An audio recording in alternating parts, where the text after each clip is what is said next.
सीता मातेचा जन्म कसा झाला होता? पौराणिक कथा. रामायणाविषयी तर सगळ्यांनाच माहीत आहे. भगवान श्रीराम यांची पत्नी माता सीता यांना आपण जानकी या नावाने सुद्धा ओळखतो.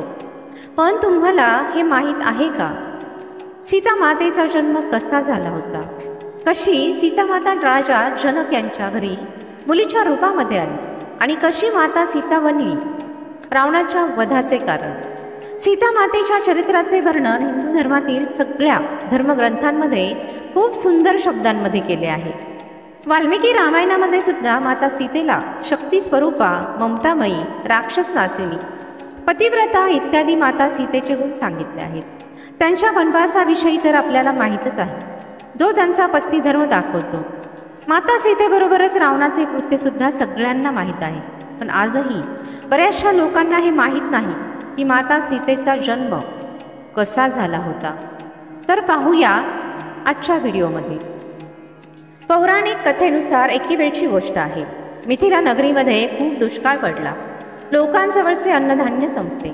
त्याबरोबरच इंद्रदेव सुद्धा नाराज होते. त्यामुळे लोकांना शेती करता येत नव्हती. दुष्काळामुळे आसपासच्या लोकांबरोबरच पशु पक्षी यांचा सुद्धा मृत्यू होत होता. हा भयंकर दुष्काळ पाहून मिथिलाचे राजा जनक खूप दुःखी होते. त्यांना त्यांच्या प्रजेची काळजी वाटत होती. आता त्यांना कोणत्याही प्रकारे त्यांच्या प्रजेला वाचवायचे होते. त्यामुळे राजा जनक या दुष्काळापासून वाचण्यासाठी वाल्मिकी ऋषींजवळ गेले. वाल्मिकींनी राजा जनक यांची चिंता ऐकली आणि दुष्काळापासून वाचण्यासाठी राजा जनकला सल्ला दिला की त्यांनी शेतामध्ये नांगरले पाहिजे, म्हणजे राजा जनकने स्वतः शेतात काम केले पाहिजे. असे केल्यामुळे त्यांची दुष्काळापासून सुटका होईल. राजा जनकने तसेच केले. आता ते स्वतः शेत नांगरू लागले. राजा जनक शेत नांगरतच होते तेव्हा एक मोठा आवाज आकाशातून नाही तर जमिनीखालून आला. राजा जनक घाबरले आणि तेव्हाच राजा जनक ते शेत नांगरत होते त्यामध्ये एक मोठी भेग पडली. राजा जनकने जमीन उकरून खाली पाहिले तेव्हा त्यांना एक पेटी सापडली, ज्याचं झाकण थोडंसं उघडलेलं होतं. राजा जनकने हिम्मत करून ती पेटी जमिनीतून बाहेर काढली आणि जेव्हा त्यांनी ती पेटी उघडली तेव्हा ते आश्चर्यचकित झाले, कारण त्या चमकणाऱ्या सोन्याच्या पेटीमध्ये मोरासारख्या डोळ्यांची खूप सुंदर कन्या होती.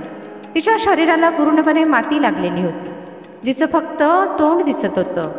त्या कन्येला जेव्हा राजा जनकने उचलून घेतलं तेव्हा तिथे जोरात पाऊस सुरू झाला. त्या कन्येला उचलून घेतल्याबरोबर राजा जनकला खूप आनंद झाला, कारण त्यांना कोणीही मूल नव्हते आणि त्यांना त्या कन्येला पाहून इतका आनंद झाला की त्यांनी त्या कन्येला त्यांची मुलगी मानली आणि तिचे नाव ठेवले सीता. सीता इतकी सुंदर होती की राजा जनक जेव्हा तिला घरी घेऊन गेले, राजा जनकची पत्नी महाराणी सुनयना आनंदी झाली आणि सीता आता या दोघांची एकमेव मुलगी होती. जमिनीतून मिळाल्यामुळे माता सीतेला धरतीपुत्री सुद्धा म्हटले जाते. त्यानंतर राजा जनकने सीतेला दरबारामध्ये मुलगी असल्याचा मान दिला. सीता सुद्धा तिच्या आईवडिलांवर पूर्णपणे आनंदाने राहत असे. पण सीता राजा जनकपर्यंत पोहोचण्याची सुद्धा एक कहाणी आहे. म्हणजेच सीता राजा जनकला कशी मिळाली, असे कसे झाले, या मागे सुद्धा एक कहाणी आहे. आपल्या सगळ्यांना हे माहीतच आहे की जर रावणाने माता सीतेचे हरण केले नसते तर भगवान श्रीराम यांनी रावणाला मारले नसते. पण तुम्हाला हे माहीत आहे का, रावणाचा वध आणि सीता मातेच्या जन्माची आणखी एक कहाणी आहे आणि त्यानुसार रावणाचा वध सीता मातेमुळेच होणार हे निश्चित होते.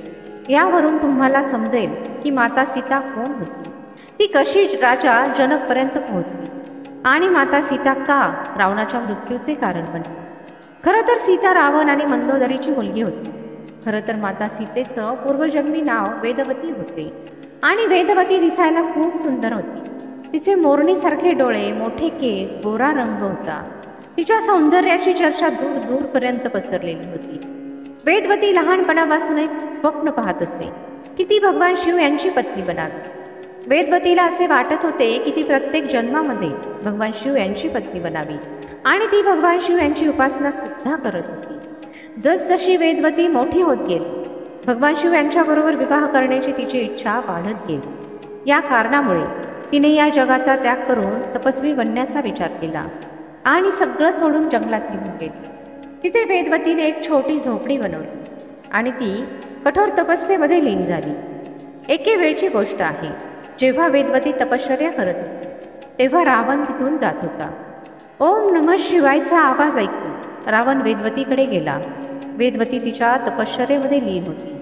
वेदवतीचे सौंदर्य पाहून रावणाने तिच्याकडे विवाहाचा प्रस्ताव ठेवला.